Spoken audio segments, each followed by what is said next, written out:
Hey, what's up, everybody? It's just Charles Sebastian, and welcome you guys to another episode of the Dreamers Pro Show.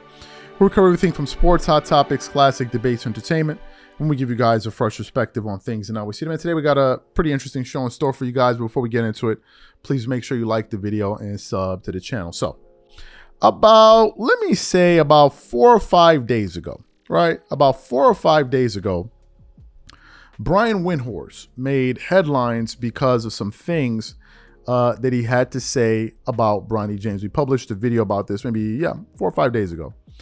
And essentially in that show, he was talking about how he was, 4 days ago. He was talking about how he was unhappy with the news that had come out surrounding Bronny James. And essentially the news was that Bronny was not going to be traveling with the South Bay Lakers on the road, his G League team. That he will only be traveling with the Lakers on away team games, but he will only play home games for the G League team and then travel with the Lakers. It was a move that has turned off a lot of people. Yesterday, we even produced the show, centered on some comments that former NFL player Ryan Clark had to make about it. So a lot of people have been turned off by it. Some people have had the courage to talk about it. Other people have been running and hiding and scared to voice their true opinions on it. But Brian Windhorst made a lot of news 4 days ago. The reason he made a lot of headlines was because of what he said.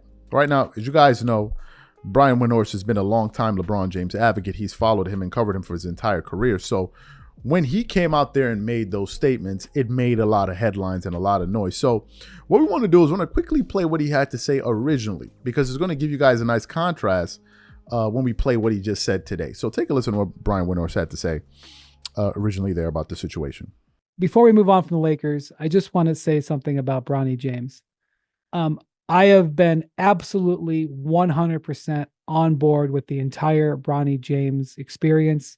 I think I would have preferred he stay in college, but that was never going to happen. I totally have endorsed the Lakers getting him at the 55th pick. I think that's exactly where he should have gone.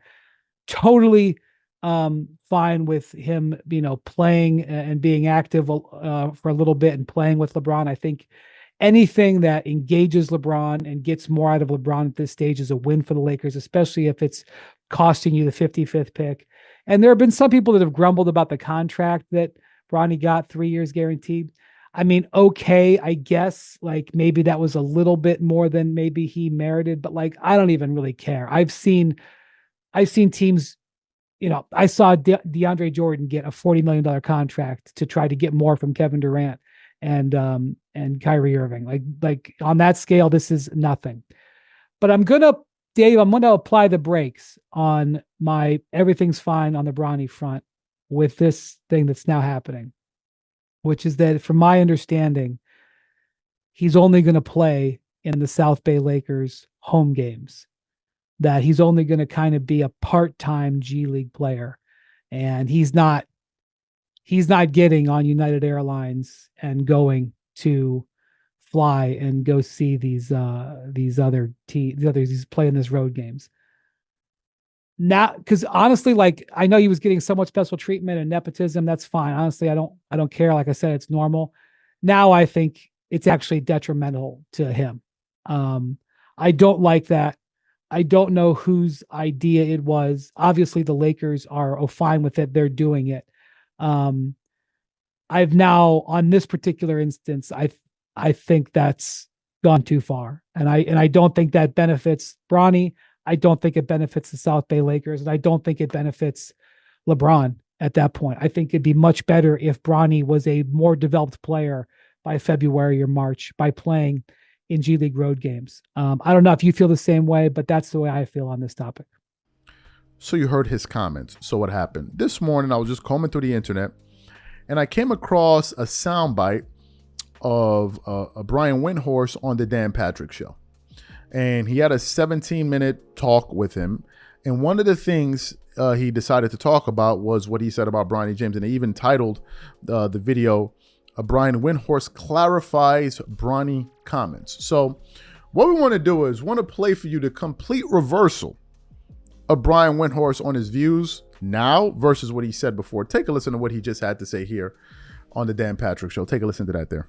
Wendy, I mentioned your report. It wasn't a report, felt like an opinion on Bronny, but you know how it works. You say something, then all of a sudden people make it a report. And it felt like Bronny was maybe being a diva the way it was presented, that he's not flying, not getting on an airplane. So I wanted to be fair because I was critical of the report, or your opinion, I should say. So I wanted to have you on just so we can maybe better understand what is it that Bronny is doing in the G League and what happens when his team is on the road. Yeah, I know we're in this era where you can go on as you know, Dan, you can say something for, 3 minutes, 2 minutes, and then one paragraph gets pulled out and it's like you lose all the context. That's reality. What I said, and I'll say again, was that I am totally on board with the whole Bronny James thing with the Lakers. I think it was a smart move to draft him. I think it was a great move to bring him around the team because the 55th pick in the draft hits a single-digit percentage of the time.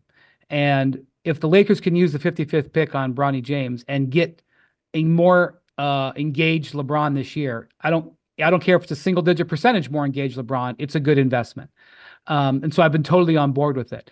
And also, it is not unusual for NBA roster players, and Bronny is an NBA roster player. He's not a two-way player. This is a little bit of splitting of hairs, especially if you're a casual NBA fan. You don't really care that much about it. But there's a difference between a two-way contract where you're basically signed to spend a lot of your time, if not most of your time, in the G League, and you don't even get paid a full NBA salary, versus being a roster player where you get a full NBA salary no matter what, which Bronny is a full roster player. It is not unusual for full roster players to go down and only play home games for their teams, especially when their teams are so close to the parent club, which in a lot of cases is either in the city or within a very short drive. So in and of itself, it is not special treatment, which is what it sounded like if you only read the tweet. It sounded like that. That's not what I was saying. What I was saying was, I think it would be better for Bronny to go spend a bunch of time in the G League. And that this is the first thing, in my opinion, that it is a misstep with Bronny. And not only that, the South Bay Lakers, the Lakers G League team, which plays, I'm in Los Angeles right now, they just play, 15 miles from Crypto. They have a great history of producing guys who go play with them. They actually have a great development history. We're talking about like Alex Caruso, Talen Horton-Tucker, Austin Reeves, Scottie Pippen Jr., who's playing huge minutes right now for the Memphis Grizzlies, was a guy who spent a bunch of time with the South Bay Lakers. Jay Huff, also playing with the Grizzlies. And so I was just offering an opinion that Bronny should go play there and that should be what happened. I know you take out one paragraph of what I just said, and I said, I don't know if they don't want him to get on an airline, if that's an issue. And also, here's something else. I never said, nor is it true, that this was being asked for by Bronny James or LeBron James. This is the Lakers' organizational decision. And I never said differently. But again, if you only hear a paragraph, if you only read a paragraph, and I understand that social media in a lot of ways programs our world. But that's what I said then. That's what I say now. And I don't change my opinion on that. So you heard what Brian Windhorst had to say there. Brian is here running for the hills, man. He is running for the hills. I think in the original sound that we played, his views were 100% clear. It's the reason why it made so much noise, because a lot of people concurred with his view. A lot of people agreed. They didn't take anything out of context. Him talking about whether or not Bronny has a two-way contract and all, it doesn't change the, you know why? When he brought up the distinction between two-way players and fully guaranteed and all of that, it doesn't change his comments. Why? Because Brian Windhorst already knew the distinction between the two type of contracts. So he already knew what the distinction was for the contracts for Bronny James. And he still said what he said, knowing what he knew. He was still turned off by it, knowing the contractual complexities and differences. He knew that already. So to now say, well, some people don't understand what these contracts may mean. It's not uncommon. If you knew it was uncommon, why'd you say it in the first place? You said what you thought. It was a turnoff to hear that a player that clearly needs development is no longer going to be playing on the road games. How does that make sense to anybody? How does that compute to anybody? So I believe Brian was candid with his original views, but I think he received a lot of blowback from it. Maybe some internal pressure at ESPN. And now that I'm bringing this point up, it's a point that I didn't address in the show that we did yesterday on Shaq and Inside the NBA coming to ESPN. And I should have said it then, but if you didn't see that show, check it out. But I want to say it now. A lot of people, although they were excited that Inside the NBA is going to continue on, some people were worried that with Inside the NBA now being on ESPN, are they going to be watered down? Are they going to put a muzzle on them? Are they going to be able to say what they truly believe, right? Because ESPN has a way of controlling the narrative, and it's the LeBron James network, right? And it's also owned by Disney, so there's this fear there. And I think that a part of that has to do with what Brian Windhorst is saying now, because what he just said is not him disagreeing with his original comments. He's not saying, oh, I don't think he said it. What he's now trying to do is push the buck and say, well, it's not LeBron's decision. It's not Bronny's decision. It's the Lakers' decision. Okay, fine. You know whose decision it is, but you still don't like it, right? Which is what you said originally. You also said originally he doesn't think Bronny benefits from it. He doesn't think the Lakers benefit from it. He doesn't think LeBron James benefits from it. What do these new comments, how do they change any of that? Do they benefit from it now? No. He's just running and hiding, running for the hills. I think he should just stuck to his original comments and just said, this is what I said.